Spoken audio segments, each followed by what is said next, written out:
Hello, my merciful brothers and sisters. It is I, Mr. Mercy, coming at you with my E3 2017 wrap-up of the PlayStation Showcase. I don't really have any interesting kind of bits to say here, so let's just jump right into everything that was revealed at the PlayStation conference, and of course I will be giving my thoughts about it along the way, so let's get started. So first, we kicked off with the Uncharted The Lost Legacy live orchestra performance and story trailer. Now, this trailer showed off a little bit more about the story of the game, or at least that's kind of what I can ascertain from it. Because when I watched it live, the audio for the trailer was messed up. And it was like that for like the first few reveals, the first few games they revealed. And you could only hear a little bit of it through the mics that they have wired up to get the crowd reactions. You could only hear a little bit of the audio through there. I guess it's fixed if you watch it on the PlayStation official channel, but I watched it through IGN, and IGN, just had it messed up. So I was able to watch it again later, though, online, and from what I can tell, Chloe Fraser, who last made an appearance in Uncharted 3, at least in the story. She was in Uncharted 4 multiplayer, I do think, but in terms of the story, she wasn't seen since Uncharted 3. She'll be coming back for this, and she'll be teaming up with Nadine Ross from Uncharted 4 in this new standalone expansion. And they'll be hunting down an ancient Indian artifact and trying to keep it out of the hands of the bad guys, obviously. So this, though, seems like it's more for the fans of Uncharted, who have been with the series for a while, rather than newcomers like me who don't know that much about the series, because I was never really big on the Uncharted games, and to me this one's really no different, so yeah, I probably won't be picking this up. Then we moved into the expansion trailer for Horizon Zero Dawn: The Frozen Wilds.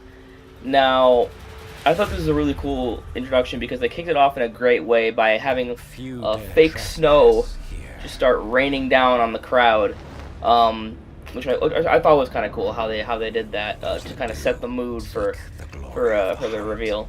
And this expansion has Aloy traveling beyond the northern mountains and encountering the Bannock tribe, I believe that's how you say that. And there's also some new machine threats as well for her to take on. So, Horizon Zero Dawn was one of those games that when it was first revealed, I really did want to get it, but was just never really able to. I did actually. It was one of the games that I actually pre-ordered from last year's E3, but I had to unfortunately cancel it because I couldn't afford it. However, when I can pick Horizon Zero Dawn up, maybe when it's cheap, like $20 or something like that. When it's cheap, I'll probably pick it up and probably this expansion along with it. So, then we moved into a gameplay demo for the IP that they closed out the show with last year, Days Gone. Now, this demo sees the main character, Deacon, trying to rescue his friend Manny from a group of thugs that I guess have kidnapped him. And it showed for the first time that Deacon's motorcycle that we saw in the very first reveal trailer that we had for Days Gone wasn't just some part of a cinematic. You can actually ride that in game, and it also showed how you'll be able to face off with more than just zombies, and zombies aren't just going to be zombie humans either. You'll also have animal zombies. He actually in the trailer or in the gameplay demo he fought against some zombie wolves, and there was a big zombie bear near the end that kind of showed up. So yeah, there'll be more than just human zombies, and there also will be just regular old survivor humans that we have to deal with too. However, this gameplay demo, what little hype there was in me for Days Gone when it was first revealed, kind of killed it with this gameplay demo, because this demo just looked a hell of a lot like The Last of Us, and it didn't really show anything new and interesting. I kind of got a vibe of like I've been there, done that kind of thing. It was where it has the stealth. You go into the bush, you hide in the bush, you kill the guy, you go out, you distract the guy, come in, kill another one, then come in, have the zombies come attack him. It just felt so familiar and not innovative and unique that my hype for Days Gone has pretty much died at this point. So, yeah, unfortunately, it wasn't really a good gameplay demo for Days Gone. It didn't show how the game was any different than any other, zombie game that's come out in the past, 10 years. So from there, we went into something that was really, not expected for me. And that was a gameplay trailer for Monster Hunter World. Now, as you can tell from my shirt, I love dinosaurs. And that was kind of actually initially the big appeal to me about Horizon Zero Dawn, because it's basically just dinosaurs, but robot dinosaurs, basically. So obviously this game looks awesome to me. This is the thing though, I wasn't anticipating this to be a Monster Hunter title, because I kind of figured with all the promotion that has happened from Nintendo and all the 3DS Monster Hunter games, I figured that Nintendo held the rights to Monster Hunter as an IP, and that Capcom were just kind of the developers of it, who just made the game. So I wasn't expecting this to be a Monster Hunter title, but it is. It's going to be a new Monster Hunter title, and this is a Monster Hunter title that's not only not a Nintendo exclusive. It's actually not even coming to Nintendo as far as we know. It's only coming out for the major consoles, PS4, Xbox One, and it's also coming out for PC. So, Monster Hunter. So, get excited. We didn't get a lot of details about the game through the gameplay, but I gotta admit, it looks awesome, and I can't wait to play Monster Hunter World when it comes out. It looks terrifying, but at the same time, really, really fun. So I can't wait. Next, we got something that I guess got people pretty excited. Was a reveal trailer for Shadow of the Colossus remake, and this isn't a remaster, because we've already got the remaster on PS3. We got the HD remaster for that. This is a full-on remake of Shadow of the Colossus, and I have a confession: I have never played a Team Ico game. I know. They're all pretty interesting to me, but I just never got the classics on PS2. I guess I didn't see the hype when I was younger on PS2, and I also didn't even really pick up the remasters on PS3. I just kind of forgot about them, and also I didn't even play The Last Guardian on PS4. So, however, if I had to pick one Team Ico game that looked the most interesting to me, it would be Shadow of the Colossus. And this time, I will not let Shadow of the Colossus pass me by, because I really want to see for myself what made this game such a classic, and when this inevitably launches, they say it's coming out in 2018, but if it launches within this decade, then I'll definitely be picking it up when it comes out. So, then we moved into a story trailer for Marvel vs. Capcom Infinite. And it showed off a really, really interesting story featuring Ultron Sigma as the primary villain. I know a lot of people really liked Ultron since, the second Avengers movie, so that's cool to see him as the main villain. And I do know, though, that a lot of Marvel vs. Capcom fans kind of hated this trailer, though, because the animations were off and the character models looked pretty bad, especially Chun-Li in particular. People said that she looked like she got hit with a frying pan, but I don't really mind. It's a game with Marvel characters. I don't mind if it looks a little bit cartoony and not realistic, and not and even if that makes the Street Fighter characters look unrealistic. So that doesn't really bother me all that much. And it was really cool seeing Dante from Devil May Cry let Rocket Raccoon wield his guns, Ebony and Ivory. I thought that was really, really cool to see. He just tossed Ebony and Ivory to Rocket Raccoon. He's like, oh yeah, and that's just a match made in heaven. Dante and Rocket Raccoon, they fit so perfectly together. I love it. And they also announced that you can download the story demo right now on PS4. I still haven't actually done that.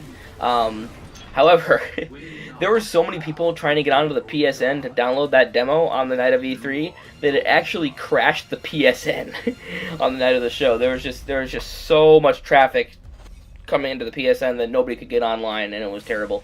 So then we moved into a reveal trailer for Call of Duty World War II multiplayer. and I thought that, you know, the trailer, it was absolutely beautiful. I love this trailer. However, it wasn't really obvious that it was multiplayer though, because of the way they showed it off. Because normally when you do a multiplayer reveal trailer, you show the HUD and you show you know, all the kill streaks, and you show people in a multiplayer match just going on a big kill streak and showing off all the different like player cards and stuff. So this lacked any of that. It lacked a HUD. It lacked, you know, anything that would distinguish it as a multiplayer trailer. But nevertheless, that's what the official YouTube channel says it is. It's a multiplayer reveal trailer. So it was just multiplayer that you know was lacking a HUD basically. And they also showed off in the trailer that we'll be getting new kill streaks to replace some of the more futuristic ones, including a flamethrower, which was shown off in the trailer, which is really cool. And they also focused on how this game is probably going to be the goriest Call of Duty we have ever had. And from what I can hear, I mean, I've only heard stuff about the campaign, obviously, because that's all people have managed to get their hands on. But from what I've heard, it's absolutely horrific. It's a horrific game with the gore. But on one hand, that kind of makes me happy, because maybe the gore being so realistic will really repulse some people into having some kind of, like, epiphany and recognizing the horrors of war and seeing how bad it is for themselves. But on the other hand, I worry that a majority of players will just get desensitized to it, and it'll just lose all emotional impact, and nobody will really care about the gore they're seeing. So we'll have to see. I mean, I know that they're really pushing for this game to have a message, and that's what really got me hyped for this new Call of Duty.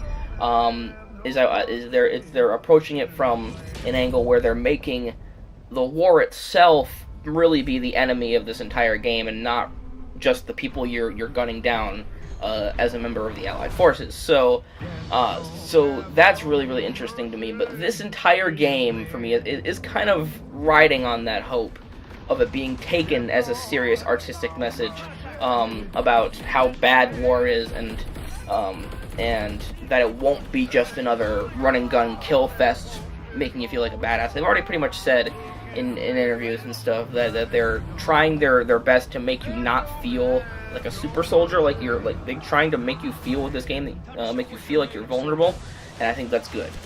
So we'll see what Call of Duty World War II does. I'm looking forward to it. I will get it as soon as I can. This is one I'm really looking forward to. And yeah, we'll just see what comes of this game. I'm interested to see what direction the series takes from here. So then we moved into the star of E3. Seems to be with, like, this has appeared at like 3 things now. A reveal trailer. It was a reveal trailer for Elder Scrolls V Skyrim VR. Oh look, it's Bethesda trying to milk more money out of Skyrim again. I just put that in here as a joke in my notes, but like I said in the Bethesda conference, the definitive edition of Skyrim is still, at least for me anyways, the standard PC version. Not the special edition, not even the special edition for PC, honestly. Just the standard PC edition of Elder Scrolls V Skyrim. That's the definitive edition. And now, sure, you got the portability with the Switch version, and now you got the immersive experience with the VR version.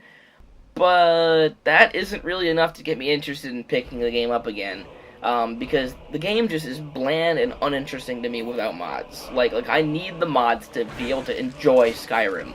And even though the PSVR version will probably support mods, because it's kind of going to probably be running off of the special edition, which does support mods, that's not really the same as what I have on the PC, because the mod situation on consoles is a bit restricted.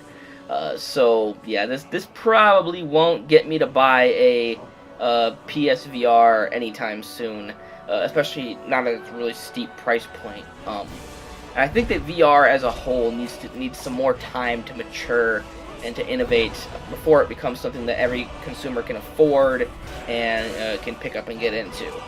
Because right now it's only for really like the most hardcore gamers and the most elite of gamers who have the deep pockets to pay for it. And we don't just need the technology to age, we need better technology, and we need for that to age and get cheaper to produce. And because at a $500 price point, I mean, yeah, it's cheaper than any other VR headset on the market, but it's still not cheap enough for people to get into it, especially when they can buy a whole other console or a low-end PC for that kind of money. So yeah, the price still needs to come down a bit more, like to maybe like $200, $250, something around that range before people start getting interested in VR. If Fallout 4 VR was coming to the PSVR, on the other hand, I'd be all over that shit. I'd be totally on board, and that would be a system seller for me. In fact, this wasn't actually officially announced at any of the pressers. It wasn't announced that Fallout 4 would be coming to anything other than the HTC Vive in terms of VR. But in one of the videos I saw from YouTube, I did see a little clip of the show floor at E3, where they had the demos for Doom VFR and Fallout 4 VR set up on the show floor, and they actually hinted at a possible release for PSVR in these demo areas, because the rooms that they had where you could demo these games, they were just basically glass walls and like a wood floor where you could actually see into the rooms where they were demoing the games, and inside you could clearly see that the demo units that they were using for Fallout 4 VR and for Doom VFR, they were using PSVR headsets, not HTC Vives. You could clearly see that. So will Bethesda's other VR games come to PSVR? We will see. But if Fallout 4 VR does come, then yes, you finally sold me on a PSVR, Sony, and I will get a PSVR for that. So then we went into some more VR games. The first was a reveal trailer for this new indie game called Starchild, and it looks to be some weird kind of sci-fi platformer starring some kid with pink hair and giant bugs and giant robots. Personally, for me though, I think it's kind of pointless to have a game in VR if it's not a first-person perspective, and this applies here. Like what good is it if you're not being immersed in that world by actually playing as the character? Because all you're really going to be seeing in this game is just more of the environment around you, just like a, you know, in your peripheral vision you'll just see more of the world, and you'll just be focusing on that one point where your character is. But maybe perhaps if the platforming is more 3D, and you actually can move around in the 3D space to do the platforming, maybe that'll justify the VR, but for me, it just seems kind of like a waste in it, and it didn't really excite me all that much. Then we moved into a reveal trailer for another PSVR game called The Inpatient, and this is being developed by Supermassive Games, and it will be a prequel to the fantastic choice-based horror game Until Dawn that came out in 2015.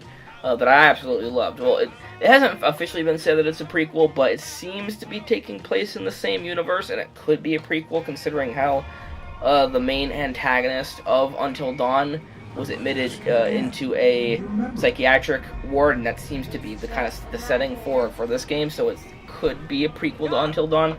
However, what I love personally about Until Dawn is that it kept the scares to a minimum. I mean, there obviously were still some like jump scares in there, and that's fine. But it kept the scares to a minimum to focus more on like the cheesy cliche story that was both like funny and serious and well written and stuff. And that was the primary focus of the game, not the horror. I mean, the horror, you know, complemented the story, but it wasn't the focus point.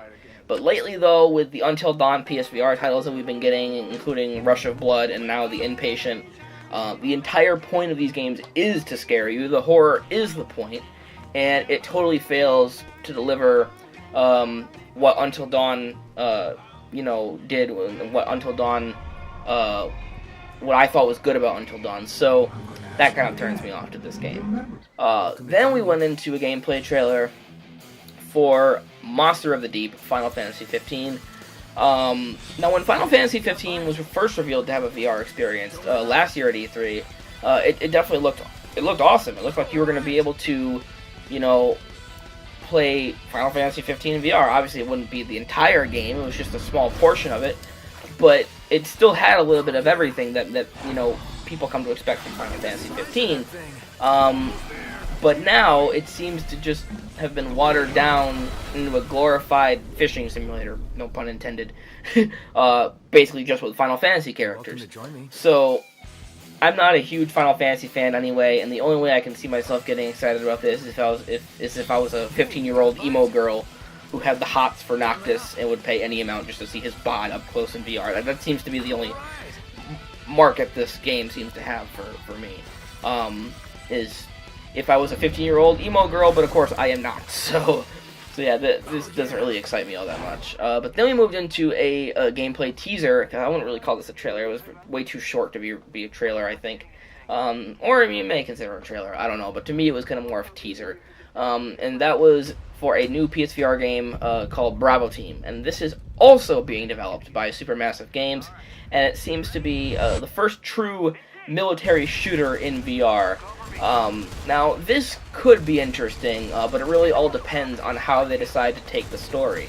Because the trailer was kind of bland for me. It wasn't really pointing to any kind of direction about what this game could be like. It didn't show that it was going to be like a legalized murder simulator for angsty young boys, or a serious think piece about the horrors of war. It didn't really show that it was really moving in either of those directions, artistically. So I'm just going to have to wait for more information to see what this game is about before I come to a conclusion and make up my mind about it. But for the most part, not all that interested right now. Then we moved into the final PSVR title they showed, which was a gameplay trailer for Moss. Now, this is perhaps the only interesting PSVR title that they showed at the show for me. And even though it appeared to be another platformer, it did a very good job of showing how this title was made for VR. Unlike Starchild, which failed to show why it was a game for PSVR and why it couldn't just be played on a standard TV screen. But this did show that this was a VR-focused game, and it showed that by showing your character and how your character is in the game. You can look at yourself as the character that you play as looked at himself in the water, and you saw his reflection. And apparently you are some kind of spirit that looks like the No-Face from Spirited Away. And you have to guide this little adventuring mouse, who I'm presuming is named Moss, throughout the world and solve puzzles for him and stuff. Now, this isn't something I'm going to run out and buy a PSVR to play, obviously, but it at least somewhat piqued my interest and was the only real interesting PSVR game that they showed off at the show. So then we moved into the story trailer for God of War. So this is one we really have to talk about, because last year I didn't care too much for the reveal of God of War. Sure, the visuals looked pretty, but everything else about the demo was either just not interesting or just flat out turned me off to the game.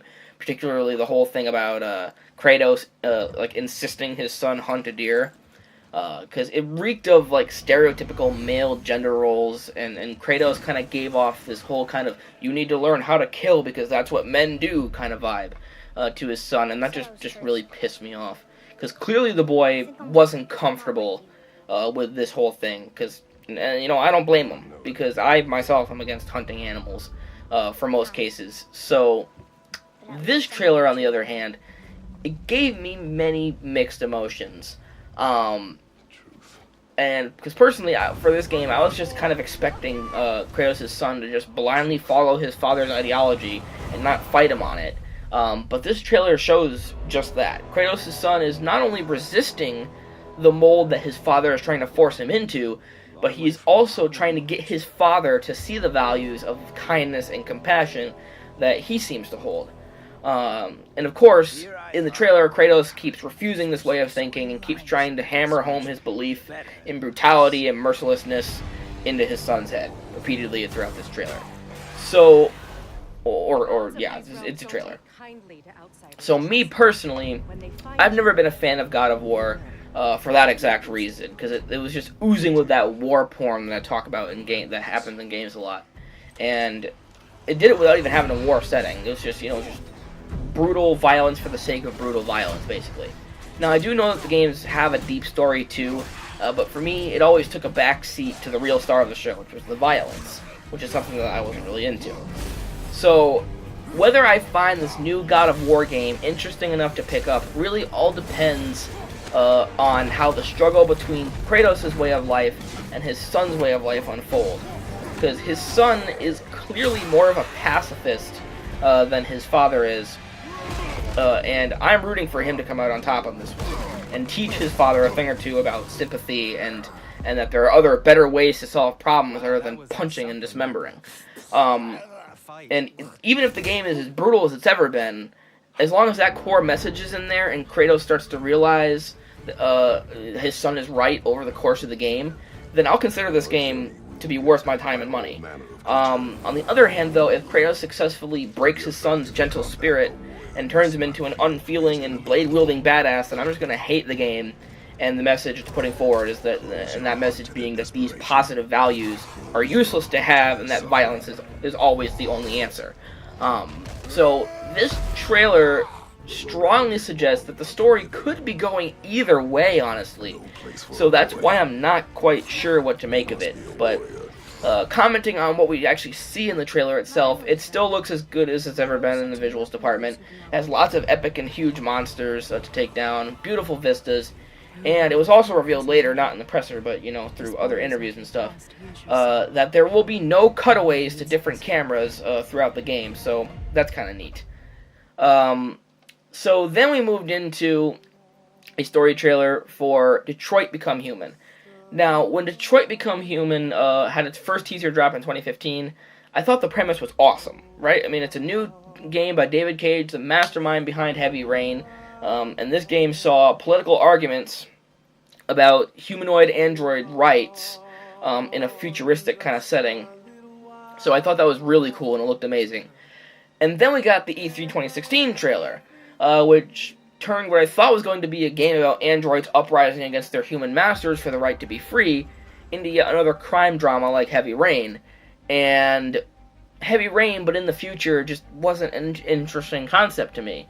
And I kind of lost all hope for the game, and my hype kind of just died down, thinking that whatever what was pitched to us in 2015 just wasn't the same game anymore, and the concept was basically just left on the cutting room floor. So I was so happy to see this new trailer this year at E3 that showed the whole concept of the android uprising was not dead and was still in the game. It turns out there will actually be multiple storylines to play through, and the android uprising is just one of them. So yeah, I'm stoked for this game, and I can't wait to get my hands on it. Detroit Become Human. I'm super excited to pick this one up. So from there we went into Our Darkest Hour trailer for Destiny 2. And honestly, Bungie kind of blew their load early for Destiny 2, because they had their own special event last month where they pretty much revealed everything we needed to know about the game then. And talking about Destiny though, like the original Destiny, when the original Destiny was revealed, and while the rest of the world was getting hyped about it and saying, oh, it's going to be the best thing ever, and their imaginations ran wild with it, I wasn't fooled. I wasn't fooled with the game, even in the alpha. Like when it was first revealed, the trailer started coming out, and then I got my hands on the alpha. From day one, I was like, this game is going to be not all that great. And basically, I was proven right. I was proven right because when the game came out, a lot of people had a lot of problems with it. Even after they replaced the horrible voice acting of I forget what the guy who plays somebody on Game of Thrones, because I don't watch Game of Thrones, but they had one of the Game of Thrones actors voice the Ghost in Destiny in the alpha, and that was just terrible. But I just knew it wasn't going to be all that great. However, just like EA did with Battlefront 2 this year, they fixed many of the things that people had problems with in the original, and this included a more engaging story to play through. And I gotta say, the story does look really, really interesting, and one I'm gonna be excited to play through. But what really sold me on the game wasn't just how pretty the new worlds looked or how cool the new abilities are, but the community. Because when Bungie talked about how great and friendly their community was in their reveal event for Destiny 2, I figured it was just kind of some more PR bullshit, like what EA pulled earlier with Battlefield 1 and their like community trailer that they had. because in that video they tried to make the community look much less toxic than it actually was. And they tried to make it look like such a great community when we all know that, it's basically just a bunch of 12-year-olds screaming at you to drink bleach. So, so when Destiny, when Bungie came out and told their fans that, talking about how great Destiny 2's community was to their fans, I wasn't really buying it. However, after doing some research on my own, there were many independent testimonials from just average everyday gamers who aren't on Activision's payroll, who all kind of agreed that Destiny has one of the most welcoming and least toxic online gaming communities available. And that is really what I'm looking for in a multiplayer game these days, especially after experiencing the unbelievably toxic nature of Overwatch. So yeah, that really sold me on the game. And this trailer, though, because of the reveal event, it didn't have a lot to show us, so I kind of tuned it out. Besides, I didn't really need any more convincing of Destiny 2 anyway. I'm going to buy it. I'm going to play it. I'm already excited for it. So, yeah, Destiny 2 trailer. So the final thing of the night was a gameplay demo for Marvel's Spider-Man. And like many of the games that Sony showed at its presser, it looked pretty. It looked really good in terms of the visual department. But I'm not totally convinced it's going to be a great game yet. Because everyone is hoping it's going to be like Spider-Man 2 for the PS2 because it looks like the web swinging, look fun. But I have a newsflash for you. Nearly every Spider-Man game since then has had pretty much the same controls for web slinging. And let you swing around in open world New York. Pretty much every one of them has had that. Not some of them haven't, but most of them have. And it's everything else that people complain about and people call them bad games for.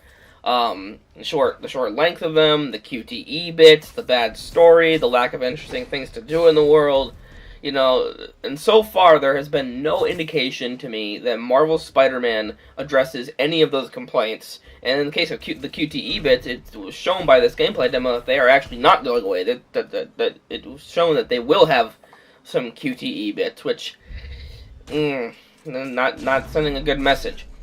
So this game will be focusing more on the newer comics rather than any of the Spider-Man movies.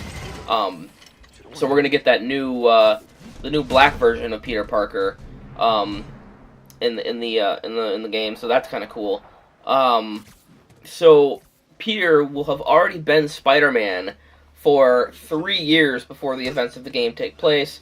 So he's going to be very familiar with being Spider-Man. We're not going to have to witness his origin story for the millionth time.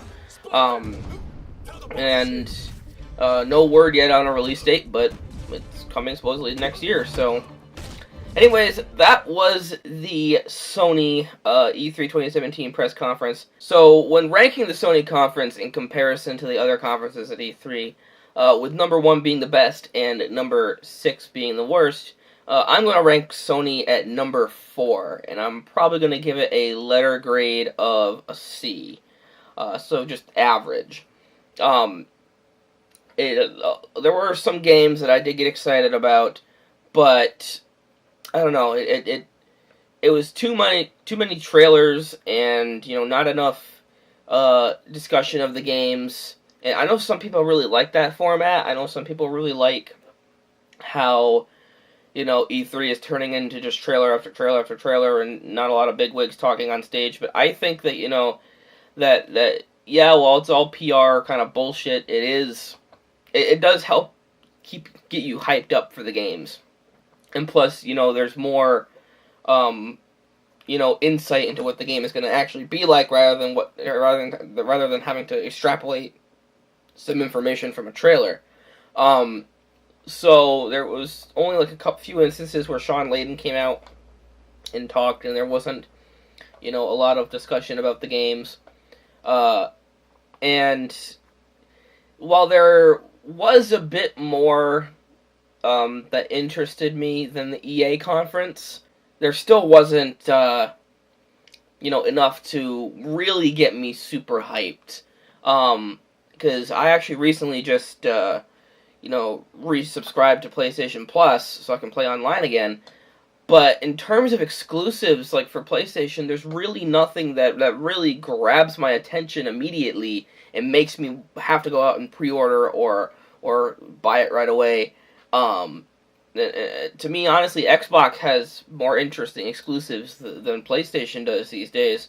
But it was better than some of the other conferences, so it was an overall enjoyable one. It wasn't anything too spectacular, but it wasn't anything too bad either. So, like I said, it kind of falls right in the middle there. That's kind of why I gave it an average of like a C letter grade. So, anyways, that is my wrap up of the E3 2017 Sony press conference. Remember, if you liked the video, leave a like. If you didn't, leave a dislike. Subscribe if you haven't already. And as always, I'm Mr. Mercy. Peace, everyone.